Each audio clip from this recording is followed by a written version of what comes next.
Hello and welcome to Thursday's edition of Cracking the Cryptic and to another stunning looking Sudoku puzzle. This puzzle is by No-Feet McGee, and yes, it does appear that we've just got some circles in the grid of two sizes, and this apparently is going to lead to a solvable Sudoku. Yeah, I'm surprised as well, but anyway. Now yesterday we missed a milestone on the channel. Yesterday's video where I solved Clover's puzzle was actually the 1500th puzzle that we've done on the channel since it started, which is quite a milestone when you think about it. I mean, obviously it's been the pace at which we've released videos has increased during lockdown when we've been doing 2 videos a day now for I think 8 months or something, but it's still a mighty number and we're quite proud of that.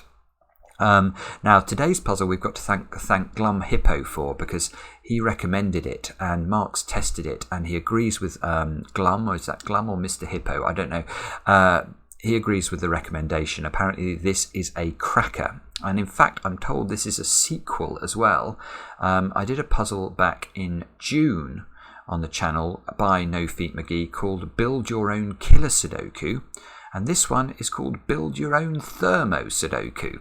So that gives you an idea as to what the rules might be, and I'll read those out in just a second. A couple of things to mention first. Something that, I should say happy Thanksgiving as well, by the way, if you're watching this from the States. But this appeared on my Facebook page today, and it's a couple of days late because it's to commemorate Fibonacci Day, which is the 23rd of November, or as Americans like to write their dates, 1123, which gives you an idea of why it's Fibonacci Day, of course. And it's by the poet Brian Bilston, of whom I am a big fan. I did a video, it feels like years ago, and I don't know if I'll be able to find it, but if I can I will link it, where we looked at another of his, it was an amazing poem. I think it was called Refugees, and it was a poem where if you read it backwards, it had a completely different meaning to if you read it forwards. Absolutely startling. Anyway, this is his Fibonacci poem. So I wrote a poem on a page, and then each line grew to the word sum of the previous 2, until I began to worry about all these words coming with such frequency, because as you can see, it can be easy to run out of space when a poem gets all Fibonacci sequency. It's just stunning. And of course 1, 1, 2, 3, 5, 8, 13, 21 words in each line, so very much a Fibonacci sort of sequenced poem. Absolutely brilliant. I hope you liked it. That's why I wanted to share it with you. What else do I want to mention? Joka van Veenendaal's Puzzle Hunt is available now, free, on our Patreon page. Go there, download it, enjoy it. Many of you already have. We've got lots of correct entries, and all those entries saying that it is very, very good fun. Yeah, so I do recommend that you try it out. It's for kids, teenagers, and also big teenagers like me. Now, what are the rules of No-Feet McGee's puzzle? Let me read them to you. We have got normal Sudoku rules apply. The big circles are thermometer bulbs, and the small circles are thermometer tips. Thermometers must be built by the solver, i.e. each thermometer is an orthogonally connected string of cells that cannot overlap with another thermometer, and along thermometers, digits must increase from the bulb end to the tip. So completely standard thermo rules, except there are no thermometers drawn. So if you've not come across thermometer Sudoku before, basically each thermometer has to be built from the bulb end to the tip. So this would be one possible arrangement. Let's colour it in. The smallest digit on the thermometer would have to be at the bulb end. Let's make that a 1. And then as you move along the thermometer, you've got to keep getting bigger in terms of your digits. You don't have to get bigger by 1 each time. You can have gaps, but you must always have an increasing sequence. And as I say, normally what happens in Thermo Sudoku is you are given the thermometers. Here we're just given the starts and ends of the thermometers, and we've got to work out where they go. It's a startlingly original idea, and I'm looking forward to this one. Do have a go yourselves. The way to play, click the link under the video as usual. Now I get to play. Let's get cracking, and we will start with that one. That looks tricky. Yeah, okay, so let's ask the question, what thermometer bulb partners up with this thermometer tip? Now we can immediately, I think, rule out these two because they're too far away. You can see that is 10 cells. You can't have a 10-cell thermometer because normal Sudoku rules apply. And as we're increasing along the thermometer, if it's 10 cells long, that digit would have to be at least a 10. We can't put 10 into a cell. Same with that one. That's 8 cells, so that's 9, that's 10. These two are not candidates. This one is interesting, but I don't think this one could connect to that one, because if it did, what would happen to this thermometer tip? It would be isolated. Nothing else could get to it because we can't overlap thermometers. So in fact, I think this one has to join to that one. So it's going to be a 9-cell thermometer. We can see that straight away, but we don't actually know it's this shape because it could presumably dive left and go in, or indeed it could do that. But this is interesting. Immediately we know it must be efficient because to get from here to here, the minimum number of cells that we can take in orthogonally connected steps, however we do it, is 9.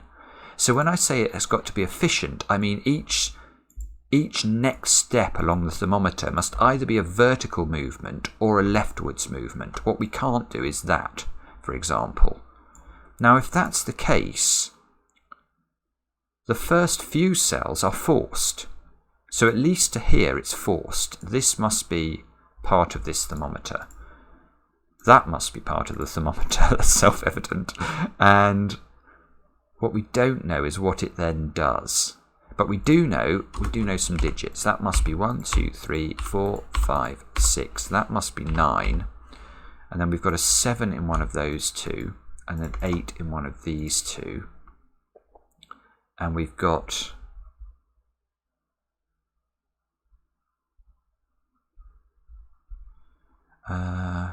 well, where does 9 go in column 2? It can't go in those cells, so it goes at the bottom. Therefore 9's on the right hand, 9's on the right hand side of box 4. Oh, okay, so sort of by the back door we're able to work out how this thermometer ends. Because where does the 7 and the 8 go in column 2? Well, they must be in a pair there. And that means we can never have a 7 over here because the 7's in one of those two. We can never have an 8 over here because the 8's in one of these two.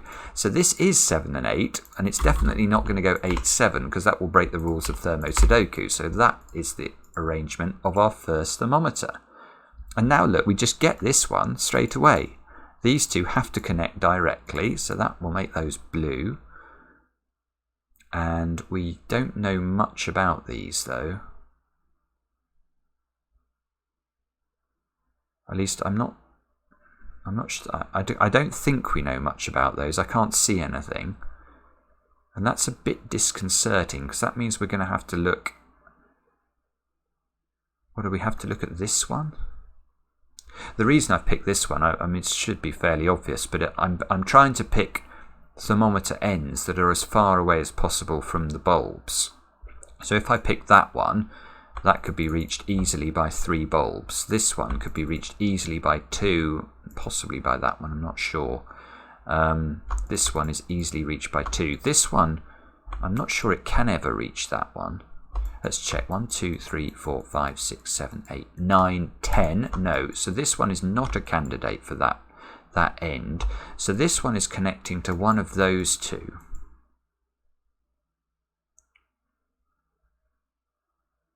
Oh, right. Now that is... yeah, I've got it. Okay, this is very clever. This is very clever. This 1 and 9 here are hugely powerful in terms of this possible arrangement of thermometers, because this square, the highest it can be is 8. It can't be 9. Now, this 1 rules out a 1 from this position, so the best that is 2. That's the lowest it can be. Which means if I want to connect these two cells together, doesn't matter how I do it, but this is an 8-cell thermometer. That's the least number of cells I can put into a thermometer joining those two cells up. But I can only use 7 different digits to make that. And that's impossible. And we can see this. If we go 2, 3, 4, 5, 6, 7, what are we going to do when we haven't got to this square in time? So we can't do that. And that's rather clever, because that means that one and that one must connect, and we will make those green. Now that one, unfortunately, can be a 1. So there's no 1 here to, but this still can't be better than 8. So let's go 8 here. Let's just check this. So 1, 2, 3, 4, 5, 6, 7, 8. So in fact, this does have to be a 1, because it can't be any higher and still get here. And that's 8. That's forced. And, oh, I've spotted 2 more ands. Let's do the second and I spotted. Where does 8 go in this box? Well, 8 has to be on the thermometer there, but that square can't be a 9. So 8 must be at the top of the thermometer. Anyway, the other thing I noticed was, in going from this 1 to this 8, again I had to move efficiently. I had to go, every step of my journey had to either be a leftward movement or a downward movement. Otherwise I wouldn't have reached the 8 in time. So if I sort of went up, if I went 1, 2, 3, 4, 5, 6, 7, 8, you can see I just never get there. So as we develop, in fact, oh, now I see what this 3 and this 4 is doing. This is a really clever puzzle. This is really clever. So in order to go from here to here, we know every digit is used, because 1, 2, 3, 4, 5, 6, 7, 8. So we've got to use every digit between 1 and 8, which means I've got to put a 3 on this thermometer. Well, where's that 3 going? I can't interrupt. I can't sort of, well, actually, maybe I can't drop down, because that's going to put me out of time. 1, 2, 3, 4, 5, 6, 7, 8. And I never get there. So I've got to avoid this, I think is the point. If I do go down, I have to avoid this. And in avoiding this, although I can sort of move efficiently, I get there too late, because this step here is unnecessary. I've moved down the grid when I should have moved left. And in moving left, I would run into this. So this is all a very long-winded way of saying I come over the top of this dot here, and I have to use a 3 on the path. Well, that means I can't come down here, because that 3 is just going to clash. So I've got to keep the path of the thermometer higher than this 3, at least to there. And then the 4 is going to force me down. And then I can't bump into this, so this is a 5. And then, and then I run out of... Well, I know the 6 is in one of those positions. I know the 7 is in one of those positions, but I'm not sure I know. I haven't really got enough 6s and 7s in the grid to tell me how that works. But I've done okay. I've got some greens in the grid. Can we do some Sudoku? Yes, we can put 3s and 4s at the top of this column. We can put 5 in here. That's just those 5s. 8 must be down there. So 8 must be in one of these 2 cells. And... bobbins. We need to do something different now. So it feels to me like that must connect to this one. Yes, that's actually forced, because if this one connected to this one, that's not going to work, and let me show you why. Let's just draw in a thermometer. The point is that this green and this green have to connect to each other, and they form a wall. So if I do connect either of these 2 to this one, this has no thermometer end that it can ever reach, because it needs to come through the same gate to reach one of those 2, which it probably can't reach anyway. So in fact, these 2 are the same. Let's make those purple instead. We don't know. That one could... There. Well, that's probably more restricted, but I'm not... So, sorry, just 1 second while I think about this. I can't decide whether I should be looking at this or trying to decide which of these connects to that one. Probably this is a sensible thought to have, because I suppose that can't be a 1. But this can be anything apart from 8. No, I can't see how to do that part.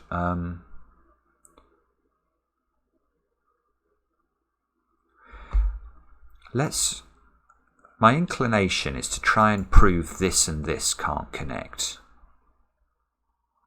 because that's seriously restricted. If that's... Well, let's try and connect it over the top. 1, 2, 3, 4, 5, 6, 7, 8, 9, 10. That's impossible. So if this does connect to this, it's got to come directly down and then directly over. 1, 2, 3, 4, 5, 6, 7, 8, which would clash. Right. So if this does connect to this, this would have to be a 9. And each one, and it has to therefore go efficiently between here and here, because there are 7 cells. 1, 2, 3, 4, 5, 6, 7. So these 7 cells have to be the digits, and that doesn't work. It's going to clash on the 5. 7, 6, 5 is forced, because that's the only way this can connect to that. It has to be an efficient path, and it can't, because it can't use the 8. It must use all of the digits. 7, 6, 5, 4, 3, 2, and 1. And you can see that the 5s are going to clash. So we can conclude this doesn't connect to this. So this does connect to this. And we can colour that in orange, which means those two must connect. We'll make those yellow. So now we've just got to... This one can't be 1 again because of the 1 in the green cell. So this has got to be 2 or higher. This one, that one can still be 9, but it can't be 8. So it's got to be...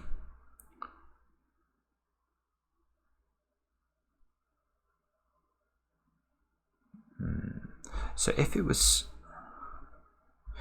was 7, we'd have to have an efficient path again, wouldn't we? Because 2, 3, 4, 5, 6, 7, yes. So we have to connect directly. Is there anything... Ooh, no, you can't do it. This is very clever setting, because look, if we try and get this 3, 4 forms a little gate in a way. Once we go 2 to 7 here, we have to use all of the digits, including a 3 and a 4, in getting from here to here, and we have to go efficiently. So every step of the way has to either be a leftward movement or a downward movement. How are we going to do this? We can't go 2 that way because the 4 will clash. So we have to go, we're going to have to mess around here. We could go 3, 4, but then we've got to come left as our next move, and the 5 will clash. And anything else doesn't work. So we either hit the 3 and the 4 too quickly, or we hit a 5 here. So this is not 7, this is 9. Which unfortunately gives loads more latitude, but at least we rule 9 out of that cell.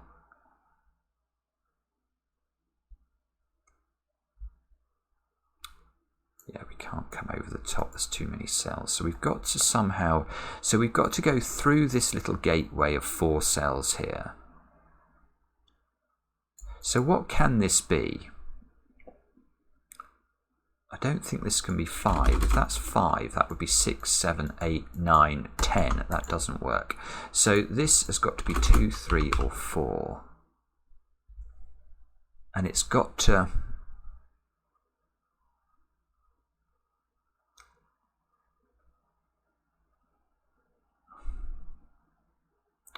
So it's got to... You see the yellow and the green? It's sort of got to pass through this gate. It's got to go into at least one of these 2 cells. It could wiggle around. This is part of the problem here. And then it's got to end up there.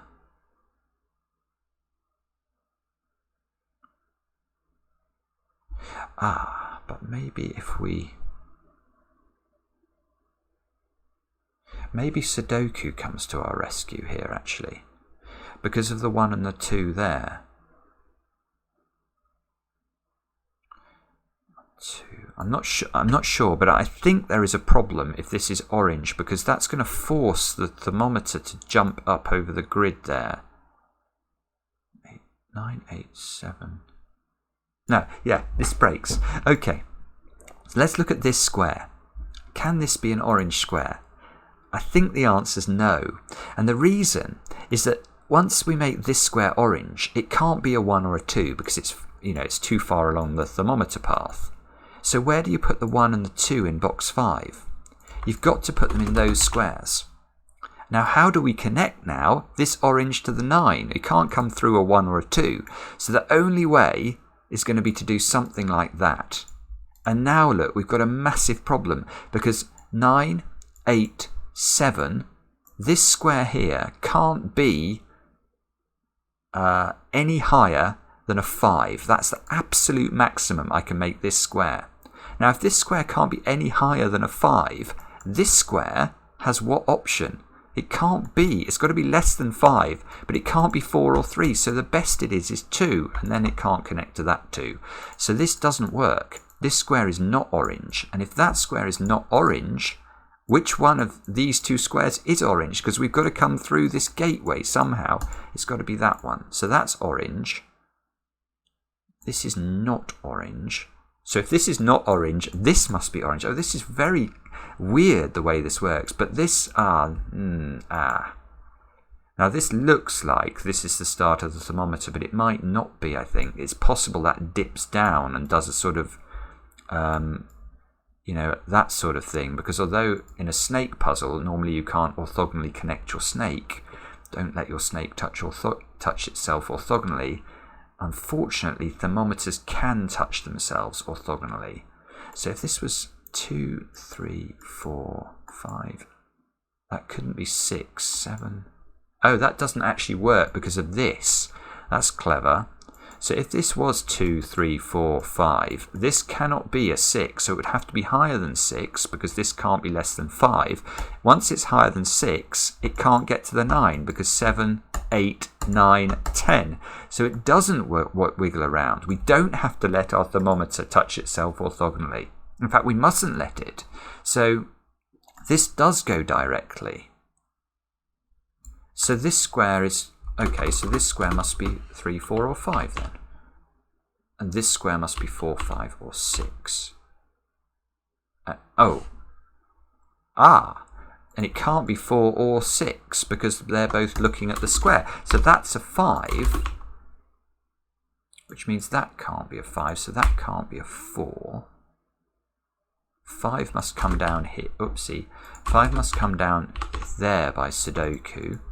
And this 1-2 pair is not correct because that was just me illustrating what happened if this square was orange. So we've got to... I've now got to connect this to this.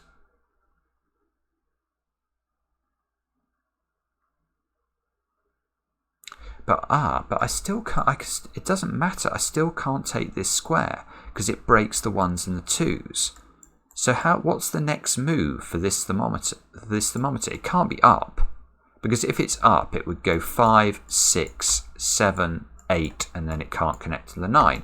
So its next move is that cell, and that is beautiful setting. It's beautiful setting, because now this can't be 6. So if it can't be 6, what can it be? It can't be 8. It's 2. It's not connected to the 9. So it's 7, and now the 8 is forced because the 8 can't go there. So that actually completes this thermometer. That is remarkable. That's actually doable. Now this is 8 by Sudoku, so we get that.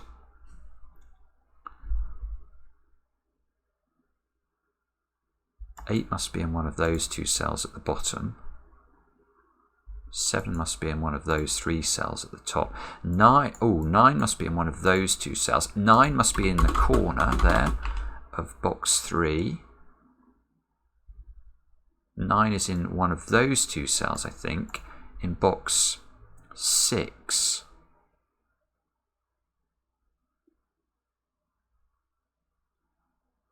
Those squares have got to be 1, 2, 3 and 4 in some order. We don't know anything about them.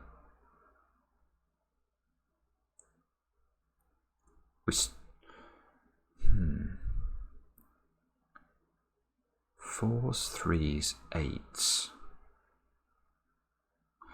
Okay.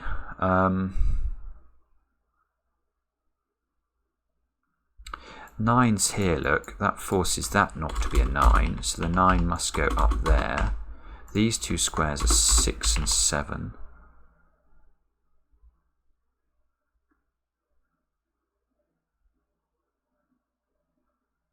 Still not put 1s and 2s into the central box.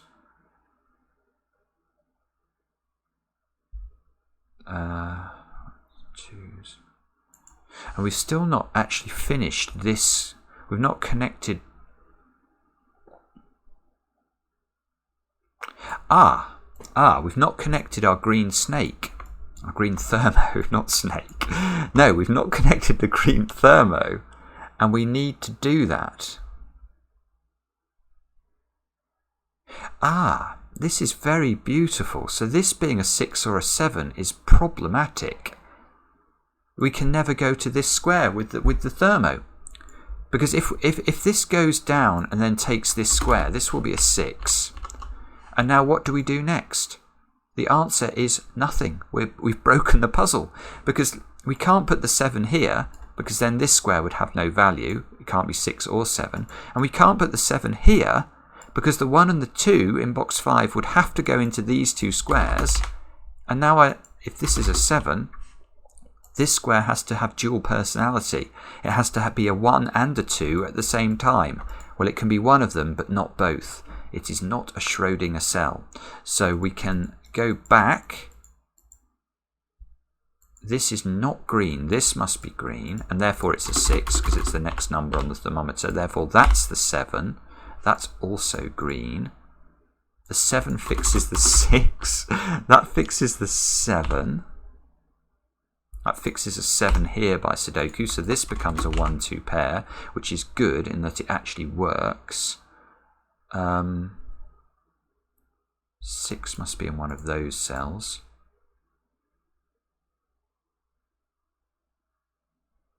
And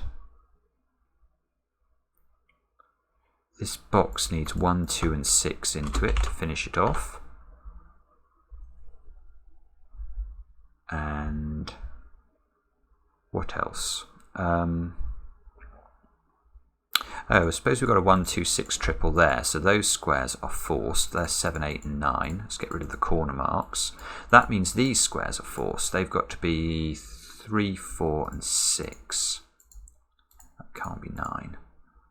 That can't be 9. Let's rule it out. That must be not a 6. So there's a 1-2 pair here. So it's quite surprising actually this still solves at this point, because we've got two what look to be relatively short thermos left. And apparently we're going to be able to resolve everything from this. 8, look, has got to be in one of those 3 squares. Well, I can tell you something, 8's not in the bulb of the thermometer. So 8's in one of those 2 squares. I was about to say it must be in the end of the thermometer, but if this is 8 and not on the thermometer, if the thermometer jumped up and went round the top there, maybe that's possible.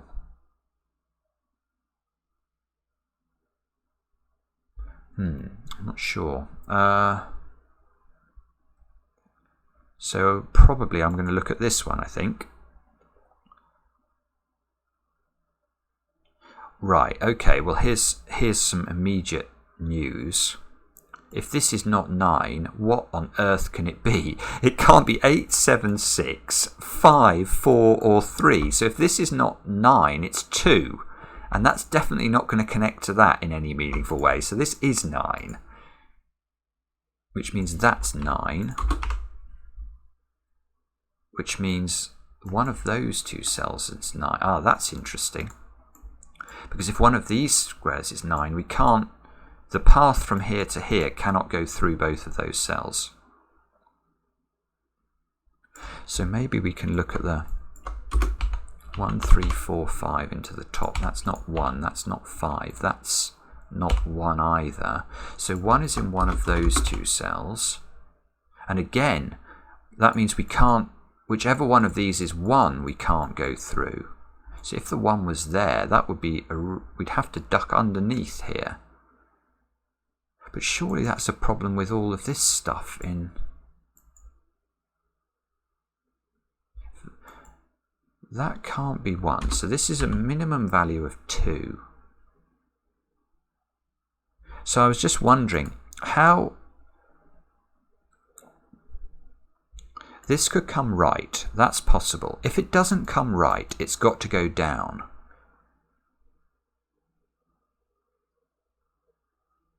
If it goes... All right.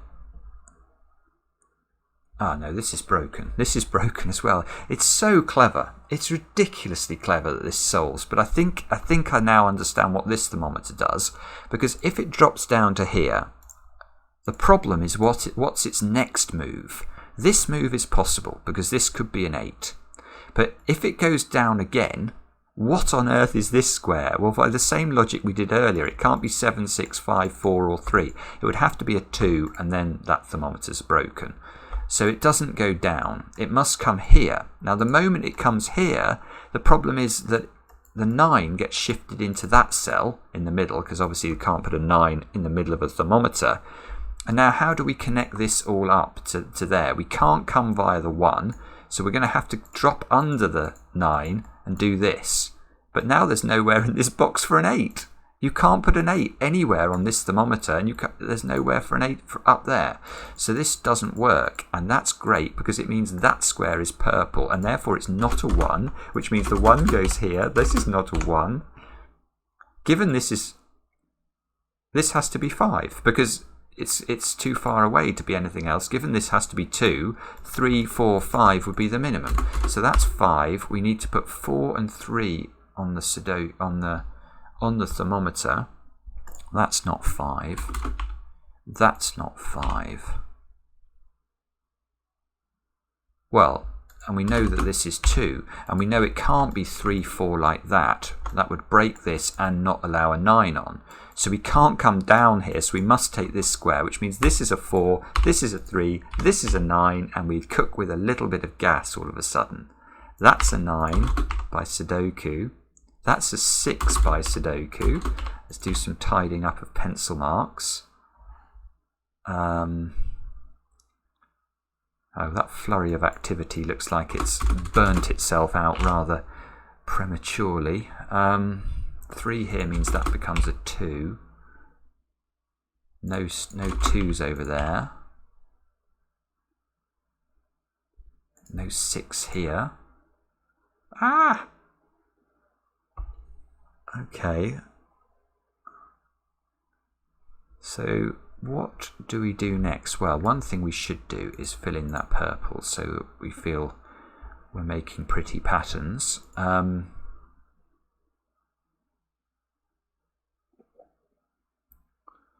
So maybe I have to go and look at the other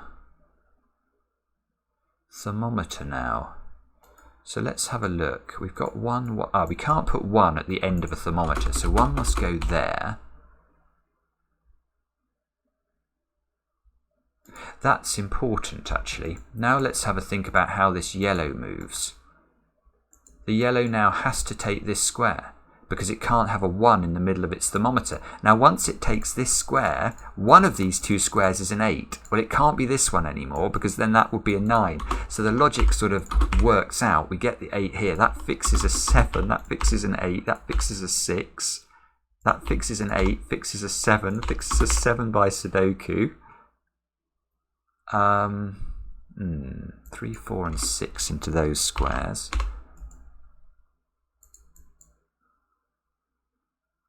This now can't wobble, so I think it was still in theory possible that this went up and to those squares, but once this is a 7, obviously this can't be 7.5, so it's actually just going directly to its bulb, which means it can't have a bulb of 6 because then that would require this was a 7.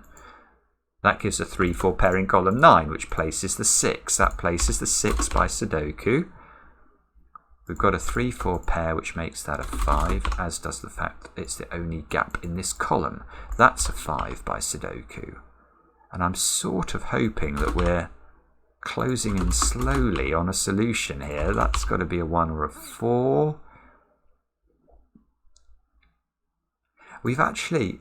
Oh no, we haven't quite figured out these last two. Oh, and they're not going to disambiguate the 3 and the 4 here. So the 3 and the 4 here must be disambiguated by something in this side of the grid. Ah, the 1 there, that's a gimme. Those squares are 2, 3 and 4. That's a 2 therefore. There's a 3, 4 in the column. So we get a 3, 4 pair here. Useless for disambiguating these two cells. We get 2, 3, 4 into those squares. That can't be 3. Sorry, I'm sure I'm nearly there. I think. 8 must go here. This column is fixed. That's got to be a 1.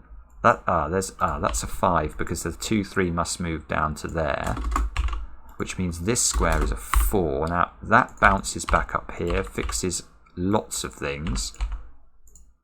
2 must go there now.